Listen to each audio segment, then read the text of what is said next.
사랑하는 새벽나라 친구들 반갑습니다. 여러분과 함께 말씀을 나눌 신대중 전도사입니다. 혹시 여러분은 기도의 힘을 알고 있나요?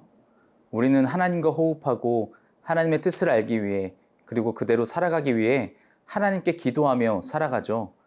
우리의 기도는 형식적인 기도를 하고 있나요? 아니면 진짜 기도를 통해 하나님의 역사하심을 기대하며 기도하고 있나요? 오늘 말씀을 통해 하나님께서 기도에 강력한 힘을 보여주십니다.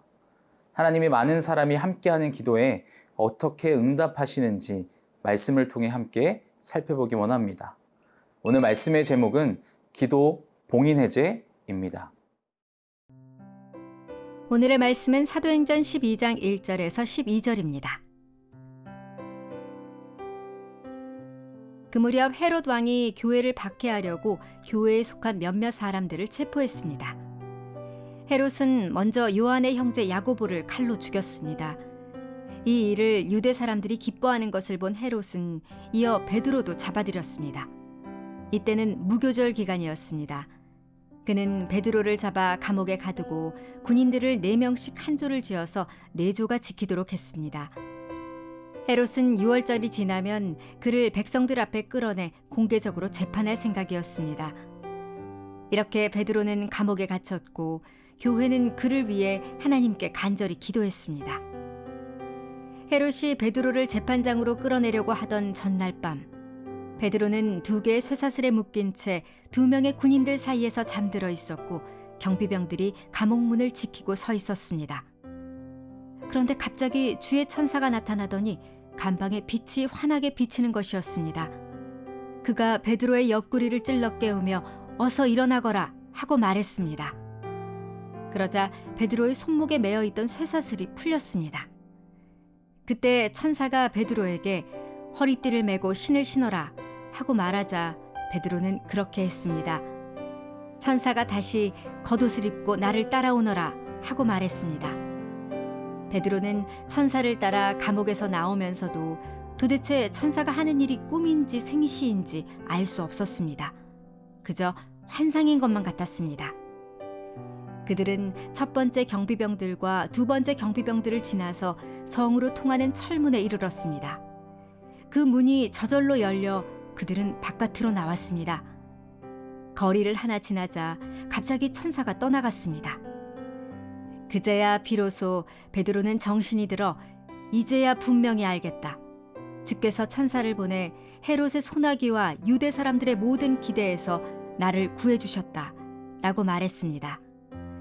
이 사실을 깨달은 후 그는 마가라고도 하는 요한의 어머니 마리아의 집으로 갔습니다.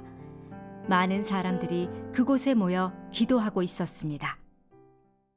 누가는 이제 왜 교회에 유대인들보다 이방인들이 많아졌는지 설명을 시작합니다. 우리 함께 본문 2절과 3절 말씀을 보겠습니다. 헤롯은 먼저 요한의 형제 야고보를 칼로 죽였습니다. 이 일을 유대 사람들이 기뻐하는 것을 본 헤롯은 이어 베드로도 잡아들였습니다. 이때는 무교절 기간이었습니다. 교회를 박해하는 왕은 유대 지역을 다스리는 헤롯 왕입니다. 그의 관심은 로마 정부의 공을 세워 권력과 부를 계속 누리는 것뿐이었죠. 그러기 위해 자신이 다스리는 지역에서 문제가 발생하지 않도록 민심을 얻는 것이 굉장히 중요했습니다. 빌라도가 예수님이 무죄임을 알면서도 군중의 요구에 따라 십자가 형벌을 받도록 내어준 것도 이와 같은 이유이죠. 헤롯은 유대인들이 그리스도의 복음이 전파되는 현상을 극도로 싫어한다는 것을 알았기에 그들의 마음을 사기 위해 요한의 형제 야고보를 칼로 죽이게 됩니다. 야고보가 진짜로 죽을 만한 죄를 지었는지 아니었는지는 관심밖의 문제였죠. 그저 유대인들이 야고보의 죽음을 보고 기뻐하는 것을 살피는 것뿐이었습니다. 아니나 다를까 야고보의 죽음을 보고 기뻐하는 유대인들을 보고 베드로까지 잡아들이게 됩니다. 더 큰 민심을 사기 위해 베드로까지 죽일 기세였죠. 이와 같이 세상의 악한 권세는 자신의 욕심을 채우기 위해 불법을 행하면서 복음 사역자를 박해하며 죽이기까지 합니다. 그러나 더 마음이 아픈 사실은 요한의 형제 야고보가 죽게 된 것을 보고 기뻐한 것이 바로 유대인들이었다는 것이죠. 자신의 형제들이 죽어가고 감옥에 갇히는 고난을 겪고 있음에도 그들은 기뻐했다고 기록하고 있죠.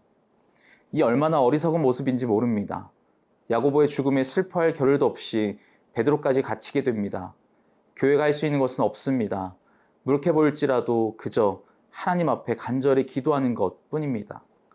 교회를 박해하는 유대인들과 베드로를 위해 기도하는 교회의 모습이 상반됩니다. 우리도 어떤 어려움을 겪든지 세상의 편에 서는 것이 아닌 서로를 위해 기도하며 믿음으로 승리하는 하나님 안에 서 있기를 바랍니다.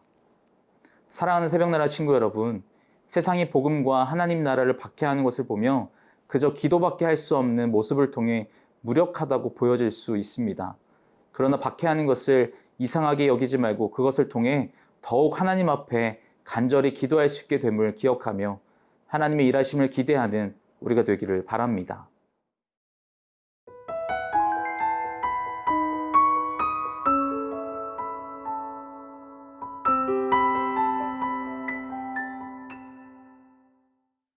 베드로가 옥에 갇히자 사도와 성도들은 야고보 사도처럼 베드로도 죽임당할지 모른다는 위기감을 느끼게 됩니다.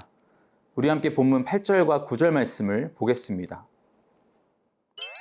그때 천사가 베드로에게 허리띠를 메고 신을 신어라 하고 말하자 베드로는 그렇게 했습니다. 천사가 다시 겉옷을 입고 나를 따라오너라 하고 말했습니다. 베드로는 천사를 따라 감옥에서 나오면서도 도대체 천사가 하는 일이 꿈인지 생시인지 알 수 없었습니다. 그저 환상인 것만 같았습니다. 베드로를 구할 방법은 딱히 없어 보입니다. 헤롯의 손에서 베드로를 구하는 것은 누군가 대신 죽는 것밖에 다른 방법이 없어 보이죠.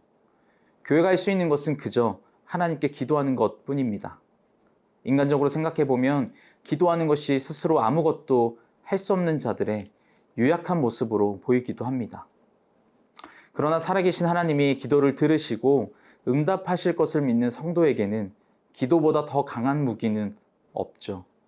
하나님의 역사는 사람의 어떤 힘보다 강하기 때문입니다. 그렇게 간절히 기도하니 하나님께서 베드로에게 천사를 보내주셨어요. 감옥에 갇힌 베드로에게 환한 빛이 비치고 그를 붙잡고 있던 모든 쇠사슬이 풀리게 됩니다. 천사가 허리띠를 메고 신을 신고 겉옷을 입고 나를 따라오너라 말하자 베드로는 꿈인지 생시인지 알 수 없었으나 그대로 행했습니다. 그리고 옥문 밖으로 나와서야 자신이 구원받았다는 사실을 깨닫게 되었죠. 그리고 곧바로 요한의 어머니 마리아의 집에 가니 많은 사람들이 그곳에서 자신을 위해 함께 기도하고 있었음을 보았습니다. 믿음의 기도에는 병든 자를 구원하고 죄를 사하는 능력이 있음을 보게 되죠. 이와 같이 하나님은 베드로의 구원을 간구하는 교회의 기도에 응답하셨음을 보여주십니다. 사탄의 세력이 복음과 하나님 나라를 방해하기 위해 세상의 권세와 칼을 사용한다 해도 하나님이 허락하시지 않으면 행해질 수 없음을 기억해야 합니다. 야고보의 순교도 베드로의 탈출도 하나님의 섭리 가운데 있습니다. 그 어떤 세상의 박해도 두려워할 필요가 없고 오직 우리의 하나님 한 분만을 의지한다면 전능하신 하나님께서 우리와 함께 하실 것입니다. 사랑하는 새벽나라 친구 여러분, 우리는 어려운 일을 당할 때도 우리의 힘으로 해결할 수 없을 것 같은 상황에서도 염려하지 말고 하나님께 간구함으로 기도한다면 주님께서 친히 우리와 함께 하실 것입니다. 사랑의 하나님, 우리가 어떤 상황 가운데 놓일지라도 하나님께 간절히 기도하게 하시고 기도함으로 나아갈 때 주님이 함께 하실 것을 믿는 믿음으로 살게 하여 주옵소서. 감사합니다. 예수님의 이름으로 기도합니다. 아멘.